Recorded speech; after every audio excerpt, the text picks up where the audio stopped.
Welcome back to another episode of Off This Thing, an off-the-cuff monologue. Today we're going to talk about something I said in my last video, the Thought Snack video.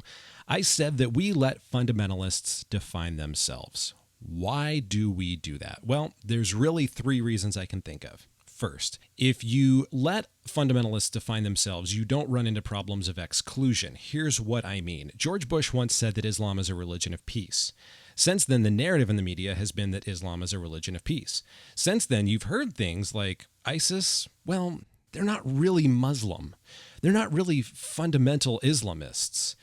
And that's a problem. No true Muslim would do this. Well, that's also known as a no true Scotsman fallacy. It allows you to exclude people out of the group, as an outsider of the group, by the way. It allows you to exclude people out of that group in a way that's politically expedient for your narrative. Now, interestingly enough, the second reason is that the inverse is also true. You run into problems of inclusion. For example, get on Carl Benjamin's Wikipedia page. What do they label him as?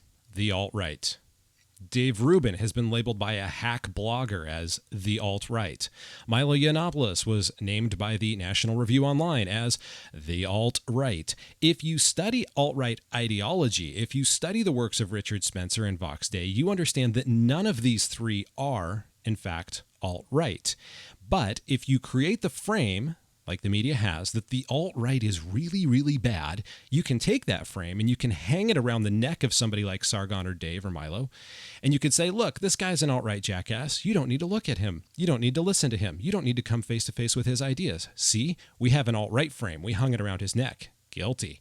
And this is the problem. Now you can include people into bad ideologies so that you can exclude their opinions. So you have this inclusive problem as well. Finally, when you let outsiders define fundamentalists, you run into the problem of, well, what Naked Ape and Armored Skeptic described a while back regarding the alt-right. You end up with a definition that's so broad it's absolutely useless. The alt-right and ISIS, any fundamentalist group, they know what they believe. They know where the lines are. They know the tenets of their faith.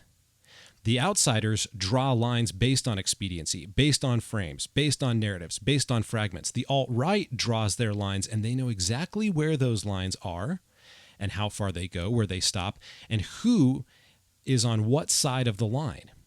They know why Milo's on the outside. They know why Dave Rubin's on the outside. They know why Vox Day and Richard Spencer are on the inside. And in the meantime, everybody else really doesn't. If you let fundamentalists define themselves, they're usually very happy to do it. It comes across in the form of a manifesto. They're not afraid of that at all. They're very unashamed about it. Fundamentalist Muslims, fundamentalist Christians, fundamentalist alt-righters, they really do believe this stuff. And they're passionate about it. And they don't mind telling you, I'm a fundamentalist, fill in the blank. Anybody else trying to define fundamentalism from the outside is doing so from a position of not really knowing. And there's always this possibility that they're going to have an issue with bias and an issue with framing something in a way that's not really true to what the nature of fundamentalism is, but in fact is just more an issue of political expediency. So that's my thoughts on the subject. I hope it helped. Dig into it a little bit more, see what you think, see what you come up with. And as always, stay critical, stay thinking, and stay cool out there. See ya. All right, so we need to do a postscript because a buddy of mine raised some very good points about the script so far.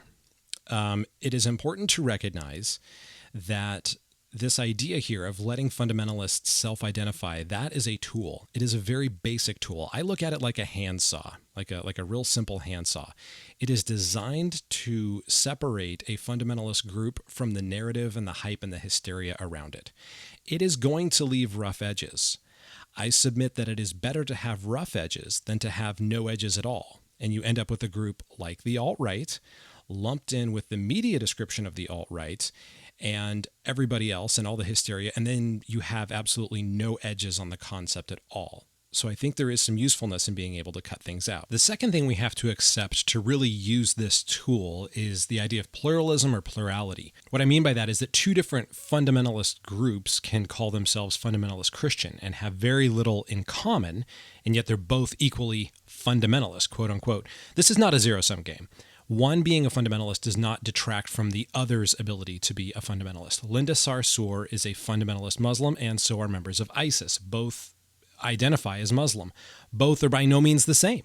They're not clones simply because they're both fundamentalist Muslims. Another way to look at this is fundamentalists are on the edge of the political spectrum. By nature, the term fundamentalist suggests we're talking about somebody near the edge, more polarizing, potentially radical non-compromisers, ideologues, the true believers, the presence of more single-mindedness, and so on.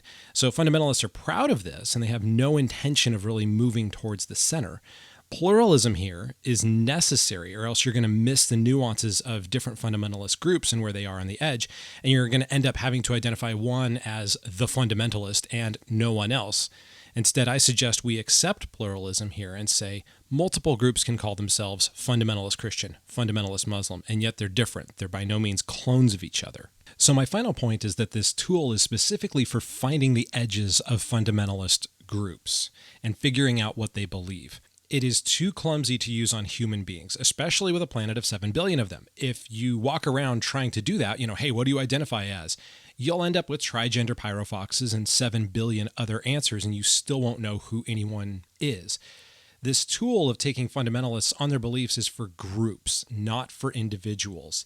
It's to establish a group identity, and then individuals can kind of choose whether or not to identify with a group, or you can look at their actions and see if it's consistent with what the group ideology is. Once you figure out who the group is, you can figure out if individuals fit inside of it or not. In this way, think about this. Milo Yiannopoulos kind of flirted with the idea of being alt-right. If you listen to what Milo said, though, and you use this tool to figure out what the alt-right really believes, you figure out that Milo and the alt-right are not in the same boat by any means, and that's where this can be useful. But don't go around using it on everything. You wouldn't use a hands-on veggies or rebar, sculpting marble. Use the tool where it's appropriate to use the tool, and don't be lazy and just apply it to everything and everyone. Anyway, I hope that helps. I hope that kind of gives a better insight into what this tool is really useful for out in the real world. And hopefully it gives you a better idea of how you would use it and how you can kind of explore the world with it and find out where the lines lie according to the people that live by those lines, and then where you fall in relation to those lines.